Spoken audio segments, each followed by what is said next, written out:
Y buenas noches tengan todos ustedes y sean bienvenidos a estas transmisiones. Welcome everybody, and as you know, we have a very special guest, and first allow me to introduce you to one of the I believe that one of the independent filmmakers that has a grasp on a very interesting project that we will be talking about. But we're going to be talking about film distribution and how it's actually done when you're an independent filmmaker. And well, his name is Jon Schiefer. How are you doing, Jon? I'm doing well. Thanks for having me on your show. I'm excited.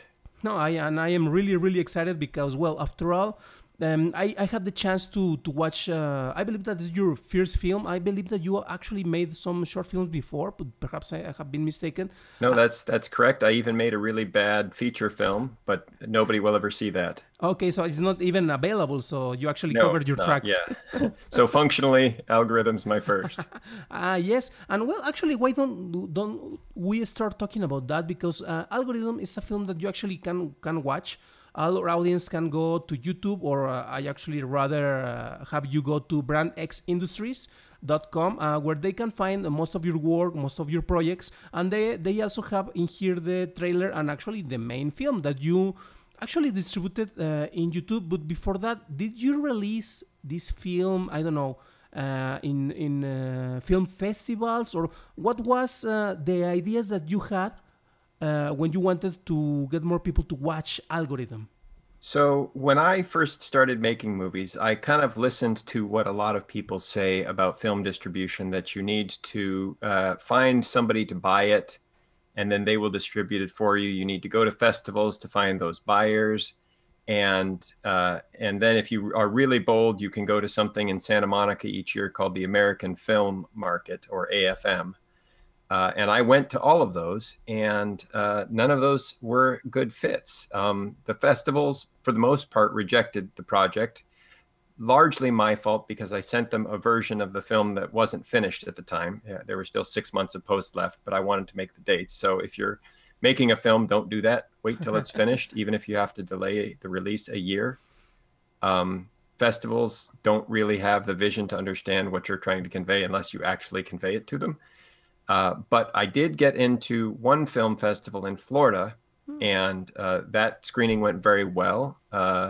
Algorithm was nominated for Best Cinematography, Best Picture, and Best Actor for one of the female leads. And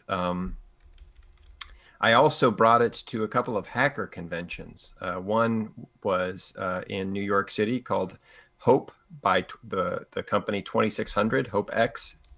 And then I was invited to a far more elite hacker conference in London, and where a lot of the governments do their recruiting of hackers. No, actually, so it's kind of like, it's the European version of DEF CON. Oh, that's interesting. And actually, well, I don't know if they wanted to look at the film like, I don't know, like a documentary. Well, that's one of the funny things about this, because obviously it's fiction. It actually has some science on it. And as I mentioned before we started with the streaming, before we started with the show, one of the things that I love the most about the Algorithm is that it actually tackles some of the points that if you were on a regular TV show with detectives, I don't know, CSI or something like that, it's a common practice, like that you bring a video and pretty much the tech crew will be able to do pretty much everything. Even, I don't know, like this week episode of Preacher, they go for one of these services. But for example, one of the things in one of the scenes in Algorithm, you give the realistic answer that if you have been working in post-production, I work currently in a post-production company. Sometimes we have, I don't know, one of the bosses mentioning like, I downloaded this video from YouTube. Can you actually improve the quality of the image so we can recognize one of the names that it's on the wall on a poster? And I was like, well, I don't have enough resolution on the video that you are bringing, so I cannot make magic as the CSI shows make it appear. So you actually tackle that with one of the dialogues of the people in there. And that's what I love the most about, in this case, about Algorithm, because it's like, well, let's not talk about what actually in fiction can you do, but what you really can do in this way. And one question, because if I'm not mistaken, because of the quality of the work and also the quality that is shown in the trailer or the Kickstarter video for the intelligent design, you have a very good knowledge of post-production, because you know about post-production on films, right? Mm-hmm. Yeah, I did all of the post-production, not the music composition, but all of the editing and computer graphics and algorithm. Mm-hmm. So, and you can see that the quality in there is actually really good. It's well, the quality that you can find in any commercial production companies in yeah. Well, the the cool thing today is that the tools to make movies are available to pretty much anyone nowadays. I didn't quite finish the story of the distribution of algorithm. Sorry. Please go ahead. Before I was able to take it to the American film market, I had released it for 24 hours on July 14th, 2014. And on that day, within those 24 hours, my website just got hammered. A lot of people viewed it. And then every day after that, the movie was on every single torrent site. And by the end of that week, my website had gotten 235,000 hits, which was a lot for me. After that, we weren't sure really what to do with it. We tried to bring it to the American film market, but because it doesn't have several key factors that a lot of standard production companies have, it didn't have any naked women because I didn't see the need for that. And I think it's exploitative unless it's like, you should really be intentional about what you put on the screen. There were no explosions because I know quite a few hackers and none of them are super ninjas.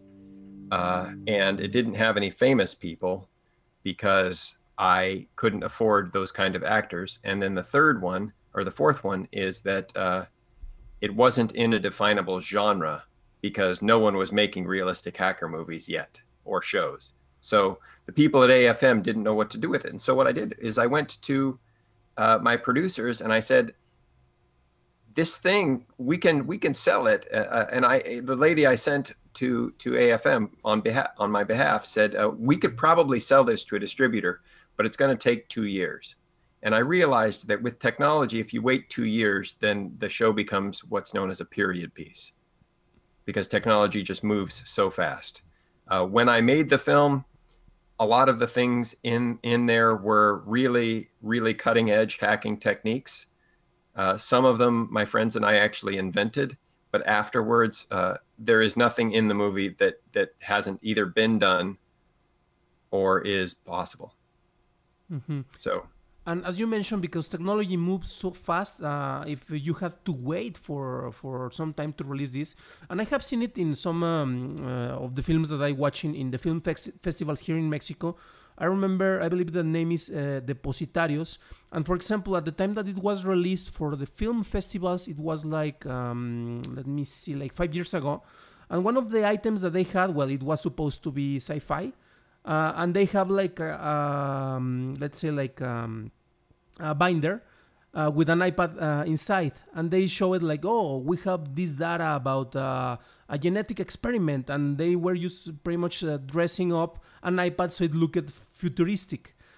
By the time, well, obviously they had a different intention, but if you look at the same scene now, it really looks dated. And obviously, even though they were trying to do like for something in the 3000, in the year 3000, obviously when you try to do something realistic, it cannot. I don't know if you have read, for example, books from Daniel Suarez. He wrote Demon and Freedom TM and Influx.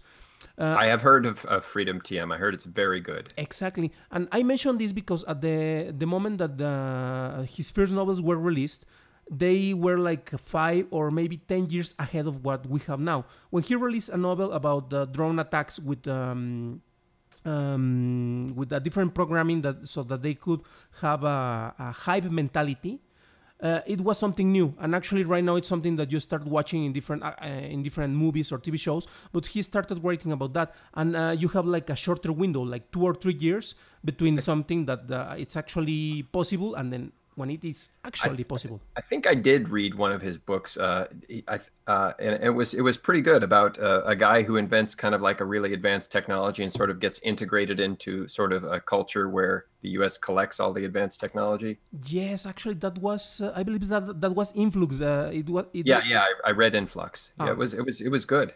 He's a good writer. Yeah, the problem with sci-fi nowadays is that we are basically living in the future. mhm. And it's hard to come up with science fiction that dreams of a future better than what we currently have.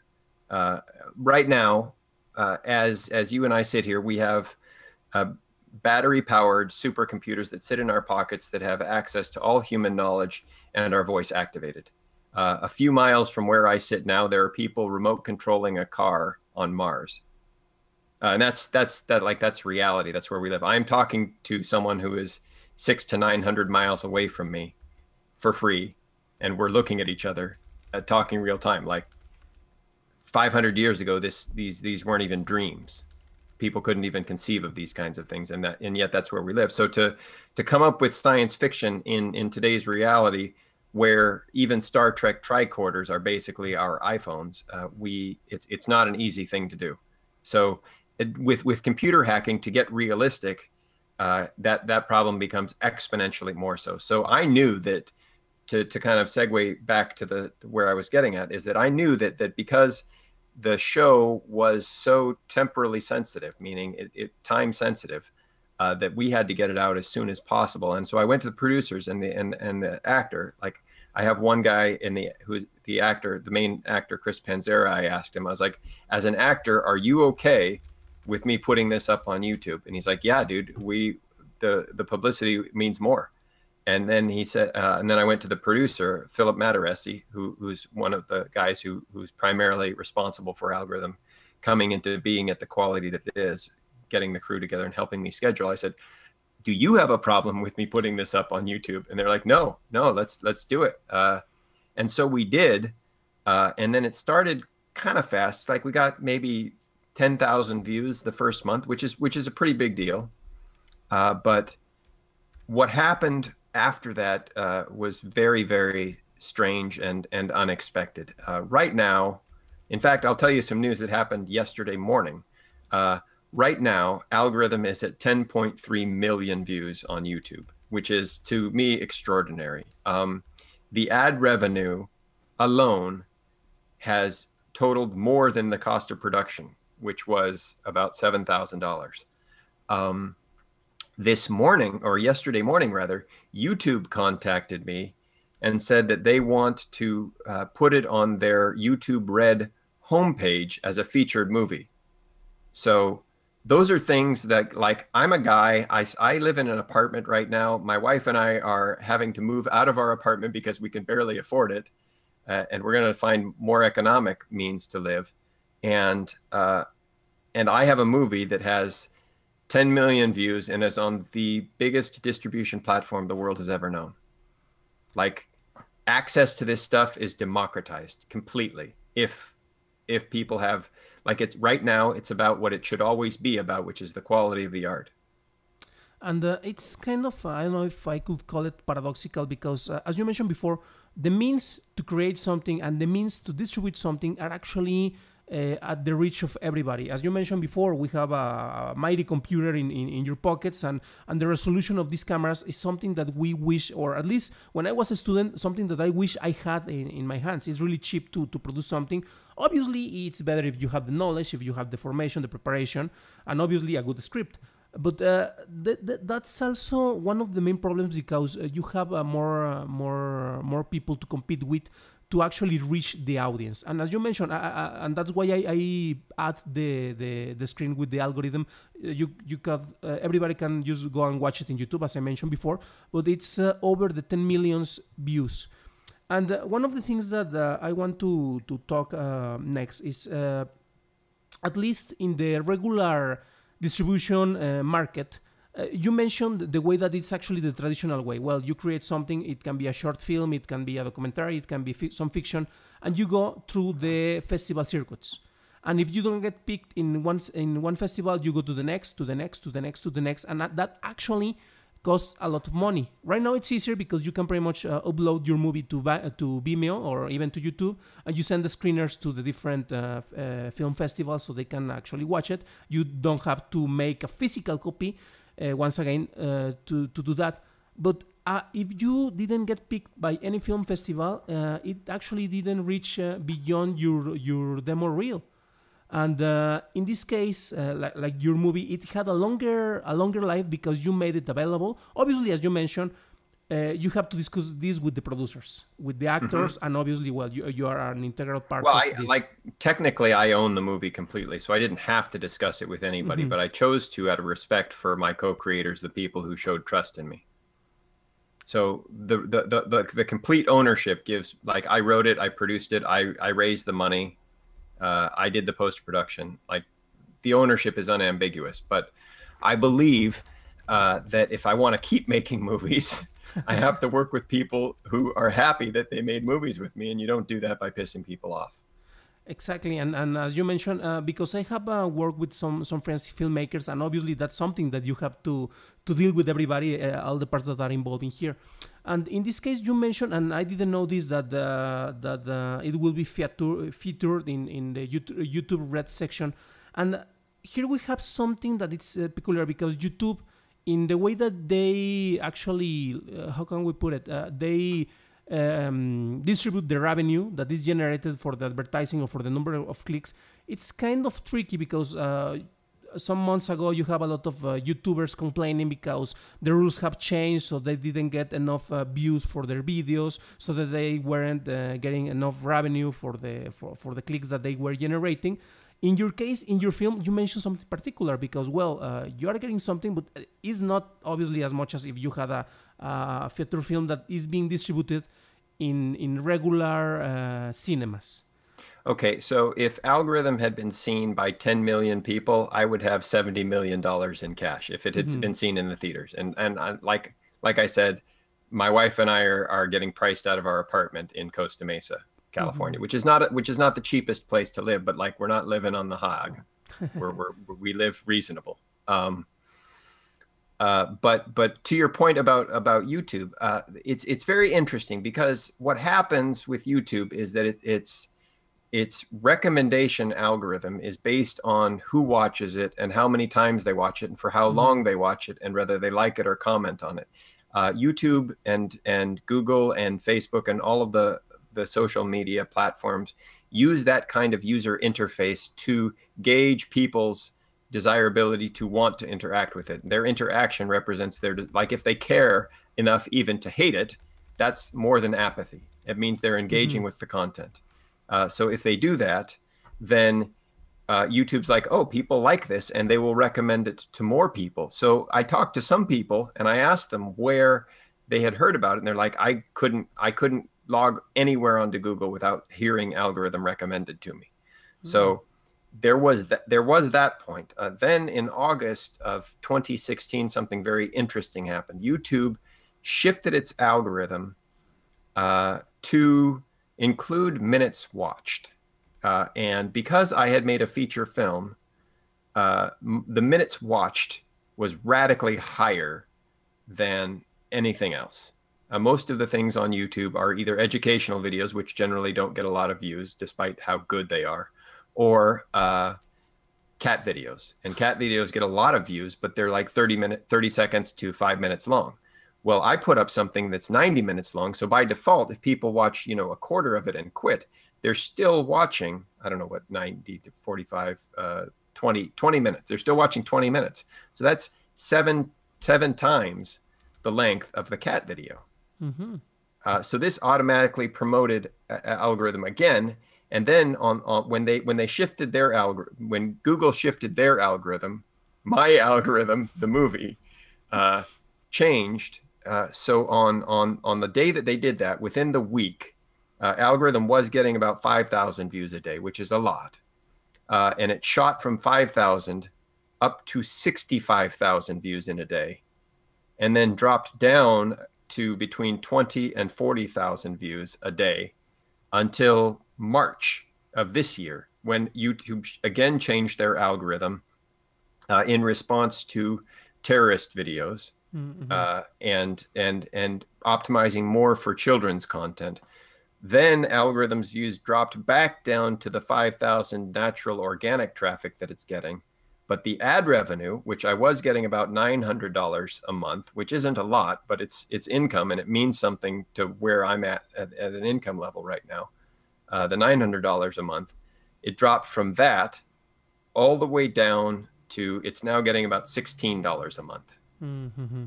for 5,000 views a day, which is like pitifully below what I could be getting on network television. Exactly, and it's one of the main problems because even though you are generating a lot of views, and you have already explaining how more or less it works, but it's not something representative because obviously the company that is taking charge in charge of the distribution, we could put it that way. In this case, is Google, well, Alphabet or YouTube, however you want to call them. They have to get most of the revenue, which is actually something that we can see when we check the numbers at the box office. There is some sort of misconception because people usually think that if a movie costs, I don't know, $20 million to make, and if you got $20 million at the box office, you actually are like you just cover your expenses, but you are not counting that half of that money has to go to the to the cinemas. From that, half of the money that it's in there has to go to the production company, to marketing, to distribution, and actually the filmmaker gets, I don't know, like between 6 or 8%. It depends on the arrangements that he has. But he doesn't, he or she doesn't get as much as a lot of people could think about this.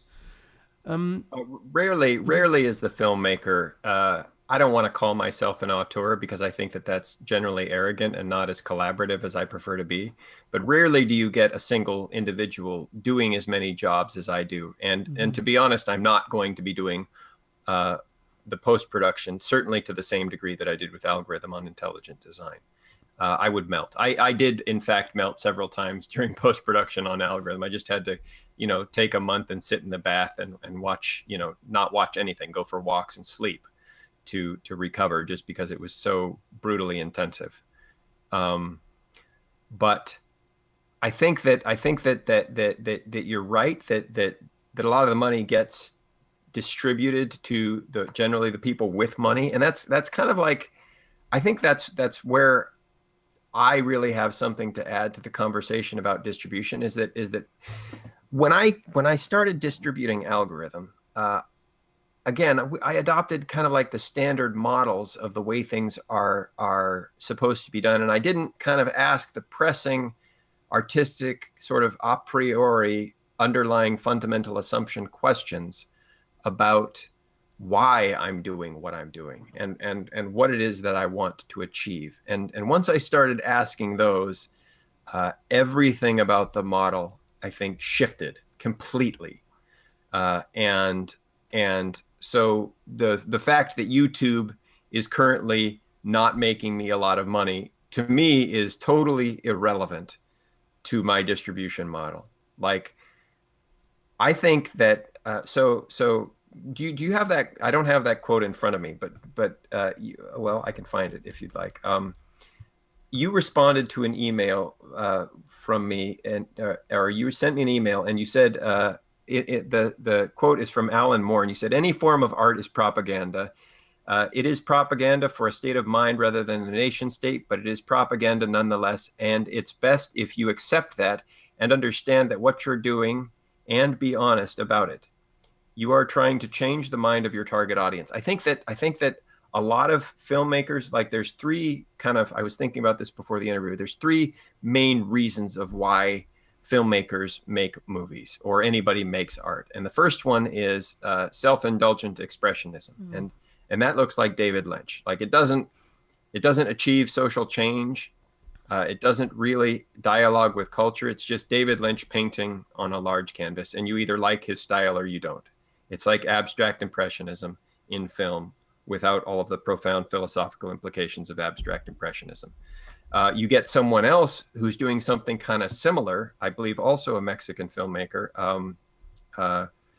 Jorodowski, who is, I think, a profoundly brilliant genius, like really probing the depths of the human psyche and trying to express the way we think and how we think in subjective metaphor. I think a lot of people don't understand what he's getting at and therefore dismiss him as kind of psychedelic.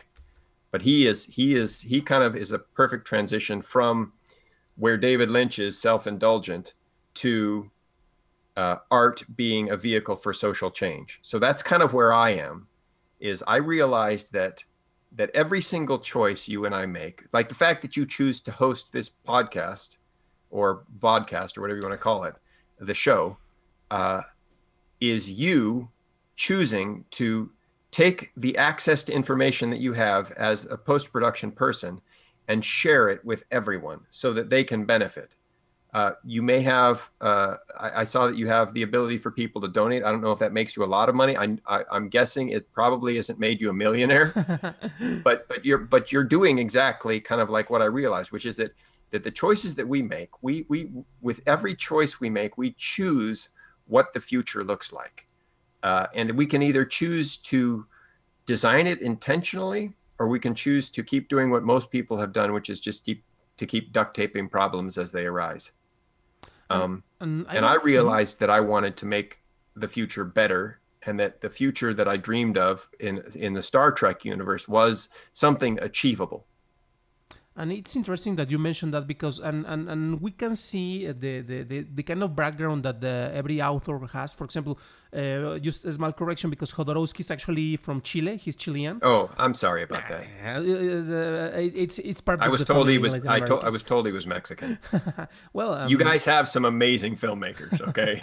even if Jodorowsky's not one of them. Yeah. And for example, now that you mention, this is a opportunity for me to make a plug, because I believe that in 2 weeks we will be talking with Raúl Fuentes, who is another Mexican director, and he has been actually developing his 2 last films were actually created through a process of crowdfunding, which seems to be like a part of the norm for some independent filmmakers, because it's the way that you can actually get the funds to keep doing what you want to do. And for example, I want to mention that in the way that you had the last comments, it's beautiful, and you can actually notice that you have an influence as a philosopher, and that actually goes through in your work, as I mentioned, in algorithm. And also something that I want to mention right now, and then after that we can go back to talk a little bit more about the details of distribution. And it is a project of intelligent design, and it's something that I want to talk because it's something that it's really ambitious. It's a project that I believe it's something that I haven't seen before, because it's not just a movie. It's actually something that it's longer. It's more like a series, and it has a very particular focus that I want the people to know more about this, especially because, well, you can help to develop this project. You can find it at Kickstarter, and it's really easy to find the page if you just that was something really clever from you, John. The web address that actually redirects you to this, which is sci-fi-and-spice.com, and it redirects you to the page. But why don't you tell us a little bit more about intelligent design and what it's aspiring to reach? I think you have segued perfectly, sir. The title intelligent design comes from that intentionality about choosing what the future looks like, and us being intentional, meaning making choices about how our choices affect the way the future looks. And it's kind of like a deep probe into what we're doing as a society and how we're choosing what we're choosing, and what those logical consequences will be if we continue making the kinds of choices that we make. And I do that in the genre of science fiction and spies. More specifically, the show is about a series of radical technological innovations that are disruptive to the standard global empire model.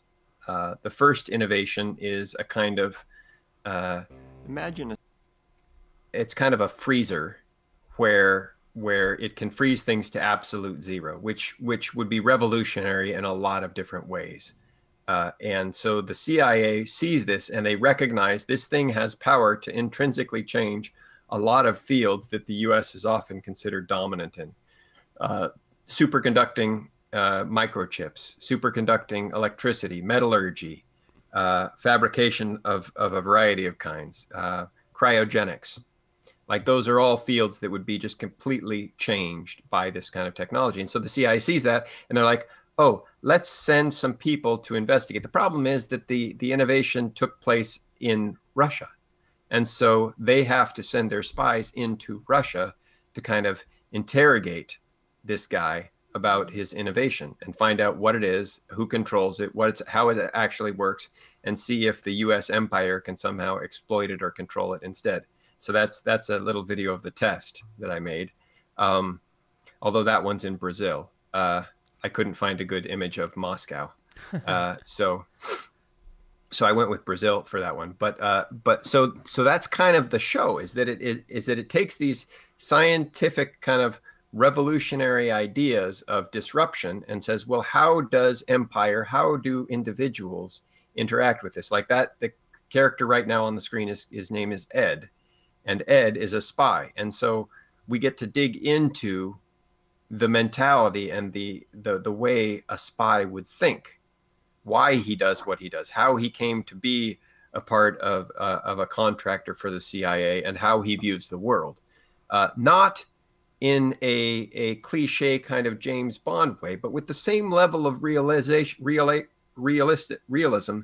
as I deal with algorithm and hackers, is that I want to really expose kind of like these people are doing things on our behalf, and do those things coincide with our morals, and are they going in a direction that we want to go, and if yes, are we willing to sacrifice the psyche of these individuals? And it does have a detrimental effect on the psyche of the individual. Anybody who knows a soldier who has gone to war can tell you, you can ask them about PTSD and how they were forever changed by the experience. That I kind of want to probe into. And then, of course, go into the idea of nation states and how the collective psyche works. So it kind of explores all of those ideas on a much larger canvas of I realized I couldn't do this in a single movie, as big as a 2-hour movie might be, that I needed a much larger canvas. And so this is a series that's going to be 36 hours long, and will be distributed originally theatrically as 18 independent movies. And then when each movie leaves the theater, it will be broken up into 20 to 30 minute episodes and posted on YouTube, where it will be again available for free forever for anyone to watch on any device anywhere in the world. And that's something that I believe that it's really interesting. You are actually taking one page of Cory Doctorow in a way.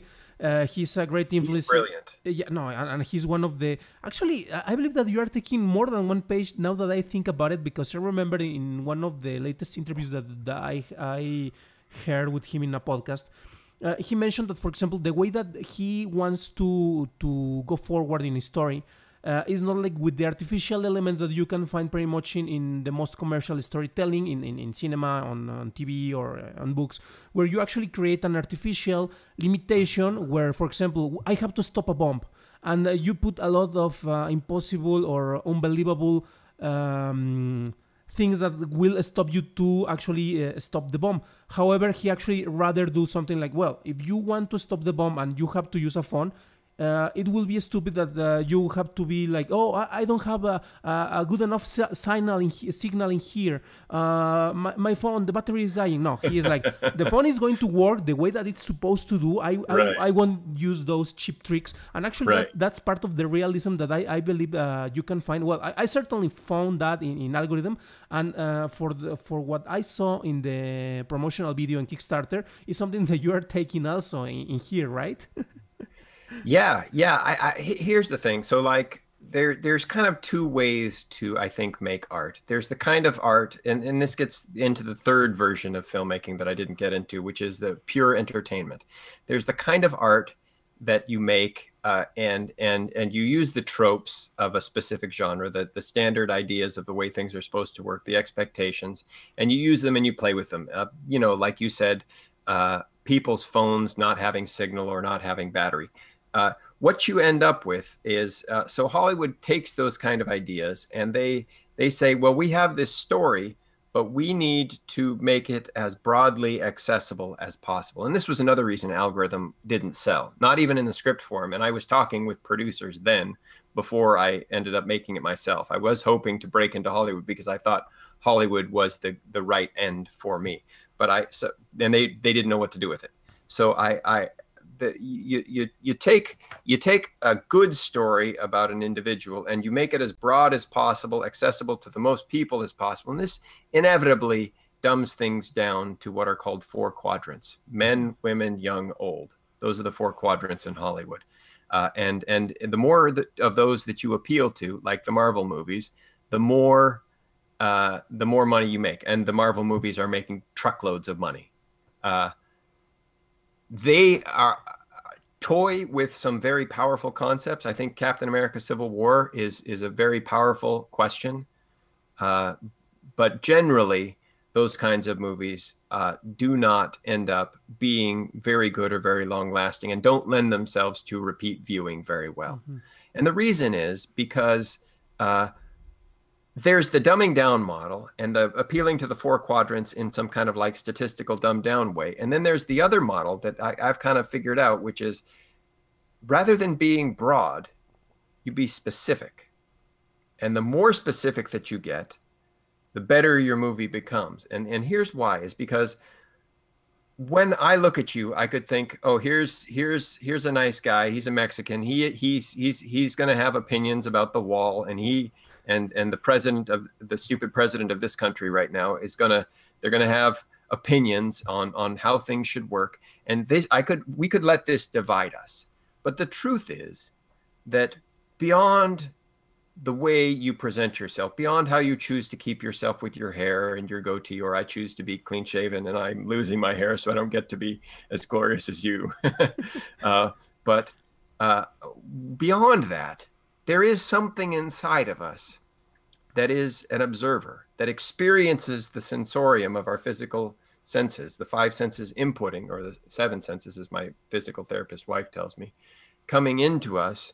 There is something that is evaluating that. There is something that is observing that.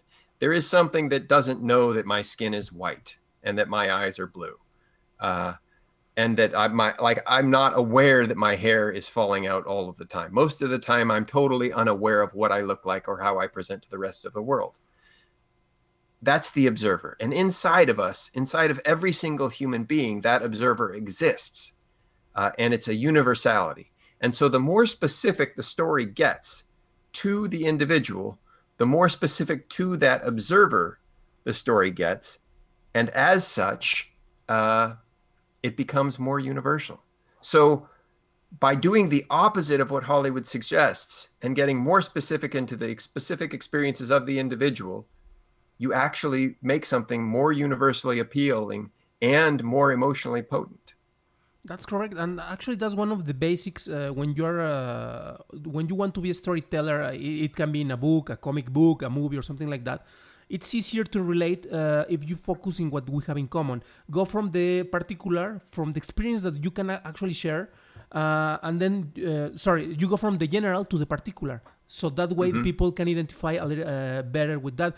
And that's it. I find a little bit sad that nowadays it seems like if you don't find the exact representation of what you are, you actually start denying some media productions. I don't know, like movies. If the actor of the actresses doesn't represent me, if the actor is not overweight, if the actor has his eyes in a different color that I have, I immediately put like a mental block against what he represents, instead of actually focus what he is representing with his character, which actually could bring us together. So it's something that it's worth to recover, and it's better to focus on these kind of aspects, I believe. Right. So that's kind of my goal, is to really get into that universality, and in so doing create empathy, so that again, that can facilitate the kind of world that we want. Like, we're at this place now where the technology that we need to get to the next few stages of humanity require cooperation. They require democracy. They require access to information. And we have to just change entirely the way we have been approaching life. Like capitalism was very useful for the industrial age when resources were limited and distribution methods were mechanical. You had to put something on a ship and ship it from Portugal to the United States, or from Chile to Mexico, or wherever you're shipping things from. Today, it's not that at all. People can, with pressing 3 different keys on their keyboard, can make an instant copy of my movie. And then it's everywhere. And so that's the world that we now live in. Only the problem is that we are stuck in political systems and economic systems based on the industrial era models, and they just don't apply anymore. Mm-hmm. So the question is, how does a filmmaker like myself intend to give away for free high quality information like what I'm talking about, premium level art, and still I need to pay rent? And as do my collaborators. On Algorithm, no one got paid, including me, until after the fact. And even I have not made any money on Algorithm. Like, it paid me back for what I spent, and my collaborators might have been repaid gas money, but nothing more than that. Like, it cost us time that we will not be paid back for. And we still have to pay rent. So how do we do that? And I think that it's possible to use some other tools like crowdfunding to democratize access in the same way that I want to democratize access to information. I want to democratize access to decision making about what gets made, so that the people can choose to say, we don't want to listen to bad bureaucracies or corrupt politicians or corrupt businessmen and the way they say the future should be and how they say movies have to be done. We are going to decide a different future. We are going to fund what we want to do. And there are maybe, 1,000 politicians in Washington, D.C. Excuse me for using a US-centric model, but these are the numbers that I'm aware of. There are 1,000 politicians in Washington, D.C., and there are 330 million citizens. So who really has the power? And when we recognize this and we distribute that power, then we can begin to make choices as a culture that will change the way we think and approach life. So that if people can see that they can participate in the decision process of making something that's radically empowering, that enables genders, that enables equality of races and the sexes, that expresses things that transcend nationalistic boundaries, that fundamentally changes the way movies are made and distributed, that when they see that they can take part in that, that in itself will enable them and hopefully embolden them to say, we can change anything. Mm-hmm. We don't have to let Trump build a wall. We can stand on the border of Mexico and the United States and physically block it. And there are 300 million of us.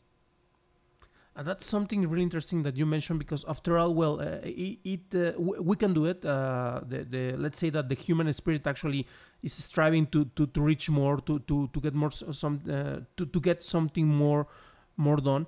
However, it's kind of interesting, and we started the conversation mentioning about how easy can it be creating something. However, we start imposing artificial limitations. And it can be through legal option, it can be through different kind of restrictions. And it's something that, for example, I would like to comment a little bit, because it was something that was mentioned in an interview that you had before. I believe it was last week with Tom Merritt in the DTNS show. You actually have the number of the show in there.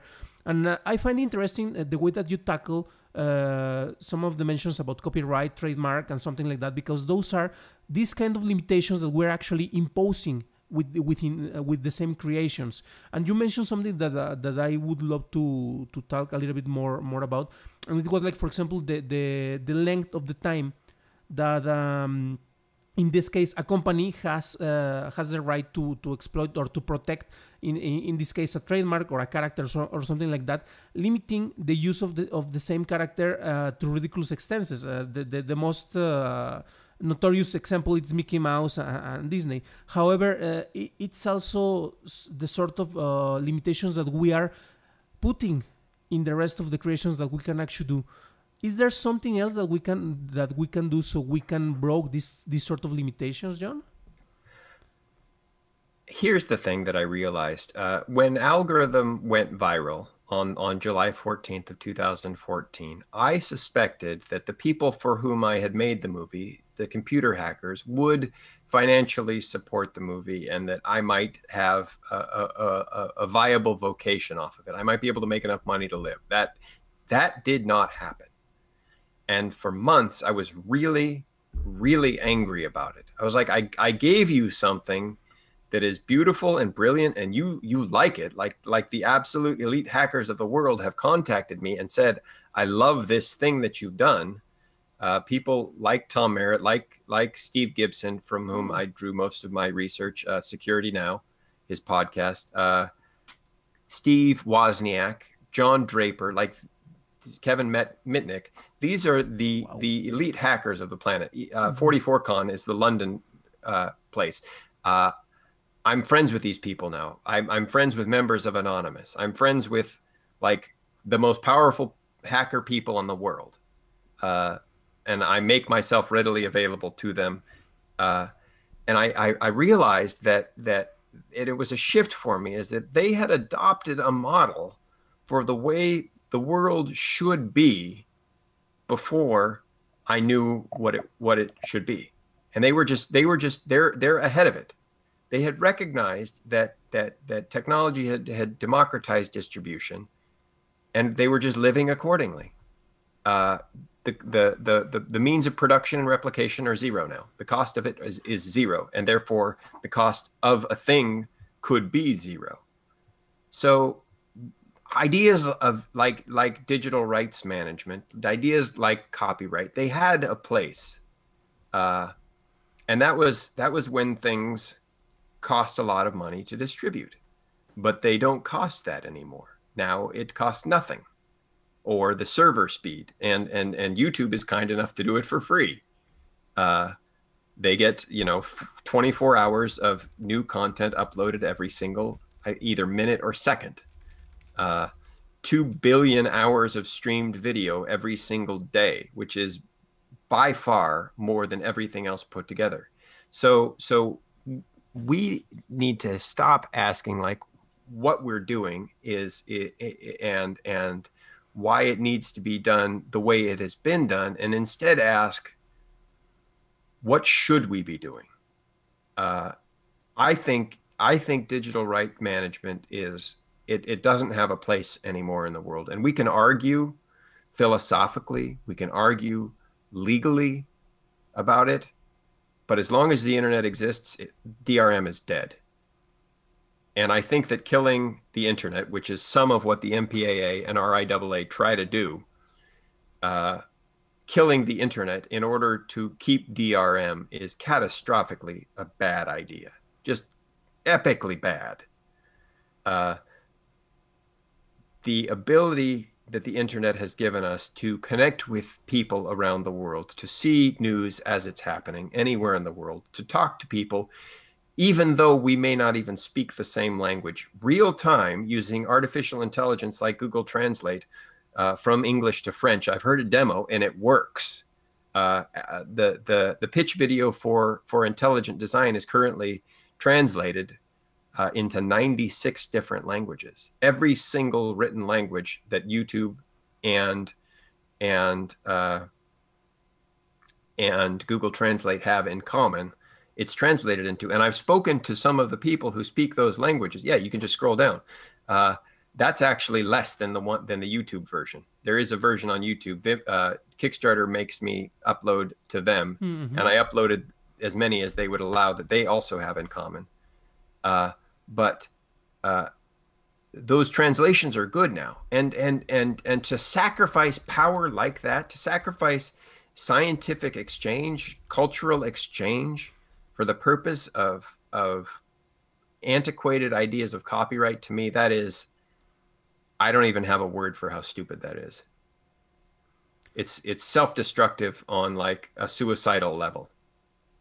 And it's, as we mentioned before, it's one of the limitations that we are actually self-imposing in a way that it's limiting, well, it's a limitation after all, but in a way that it's not promoting creativity to overcome this, but actually limiting the creativity itself, and in a way actually killing the wish of, or the desire to create something else. Yeah, that's exactly it. So because I own all of algorithm, like I completely own everything. Some hackers came to me, some grad students, and they're like, we want to make a video game using algorithm characters. And I was like, feel free, just don't make any money off of it. If you're willing to give it away for free, you can do whatever you want with it. Post it anywhere you want, share it with whomever you want, print it wherever you want. Don't make any money. If you make it money, we have to have a different conversation. But if you want to give it away for free, you can post it anywhere other than YouTube. And I'm fine with that. If you want to burn DVDs and give them to your friends, have at it. If you want to burn Blu-rays and create your own menus, have at it. Just don't sell them. Like, please. To me, that makes the world better. Yeah, and one way that you actually can help, John, I remember that if I'm not mistaken, before you started with your next project, which is intelligent design, I believe that you had a way or a link that people could actually like. Well, if you like the movie, in this case, algorithm, you could donate something to you. Like, I don't know, the cost of a movie ticket, which actually it's something that I believe it should be fair. But the most constructive way that you people in the audience can do it's go to the Kickstarter for intelligent design and do as I did before. When I heard about this project, it was like, well, you have different perks. Well, no, actually, no. You only have one perk in there, and I was reading at the FAQs and some of the information for this project, and I found really interesting the way that you explained it. Why you did only put this kind of perk, and it has a lot to do with the way that you want to distribute this work of art. That actually I am looking forward so it can be finished. And it's like, well, if you want to give more, you can actually give more, and in a way that I see it. It's after all a movie or a lot of movies. How much is the cost that you have to pay for a ticket to watch a movie? Please, people, just go here and give and collaborate with that cost. It doesn't have to be $100, $1,000. Obviously, if you have the means, please do, so they can reach the purpose that they have in here. And actually, I believe that it's, as I mentioned, it's one of the most ambitious projects that I have seen on independent filmmaking. And actually, I believe that it's kind of cheap, the cost that you are projecting for this. Mainly because it's a lot of hours of production that will be done in here, but it's something that I really, really am looking forward to see it done, and hopefully it will reach their target. And that's part of the reasons that we have this chat to talk, obviously, with John about something that he knows a lot. And also to promote this project because I believe that we are, what is it, like 8 more days? We were 8 days away from the closing of this Kickstarter project, and it will be convenient that if you want to collaborate in this episode, I won't be promoting my Patreon page. Actually, I will rather people, if you are one of the patrons, please go and help John because this project sounds really, really interesting. That's incredibly generous of you. Thank you. And please, people, if you want to follow more, if you have some questions, please, it's really easy to get a hold with John. You can just follow with him in Twitter, and he appears as BrandXJohn. Actually, you can see him. You seem a little bit concerned. You're a little bit worried about something in your profile picture in there, or you are, I don't know, developing telepathy. It's thinking is what I was trying to express.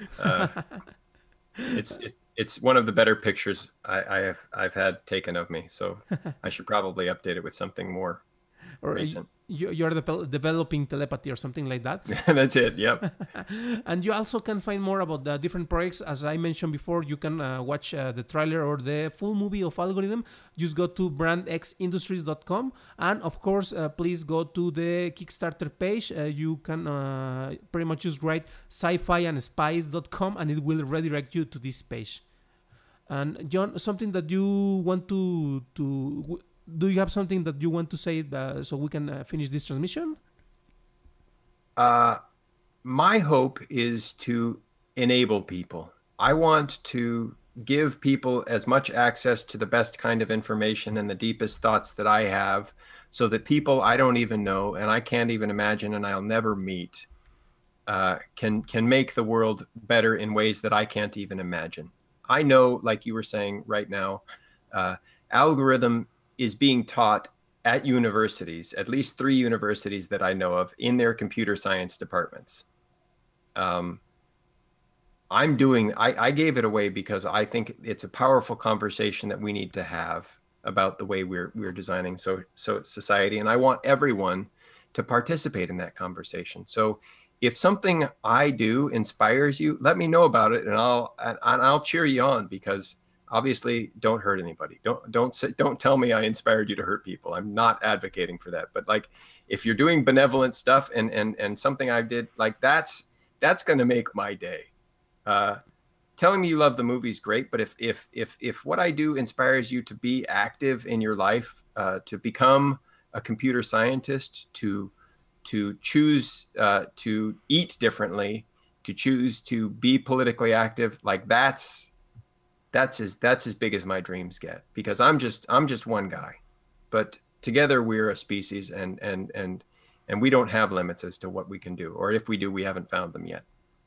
There you are. I believe that's a beautiful note to end this transmission. Jon, thanks again for sharing your time with us, for sharing your knowledge and sharing your passion. I believe that's something that it's that will be with us after this transmission ends. And well, of course, thank you very much to everybody who was with us during the live streaming. Special thanks to Blanca. Special thanks to Jaime, to Chris Mendoza, and to one last name that I wanted to mention, and Super Ellis 21 for being with us during this transmission. And remember that we will be having another conversations with filmmakers, with authors in the following transmissions. And for now, for this night, it's all that we have in here. Well, except maybe for the patrons. Thanks again, Jon, for being with us and sharing all your passion with us. It's really something that it was lovely to have. It was a pleasure. Thank you for inviting me, Dan. All right, and to the rest of you, seeing you in the next live streaming. Thank you very much, and good night.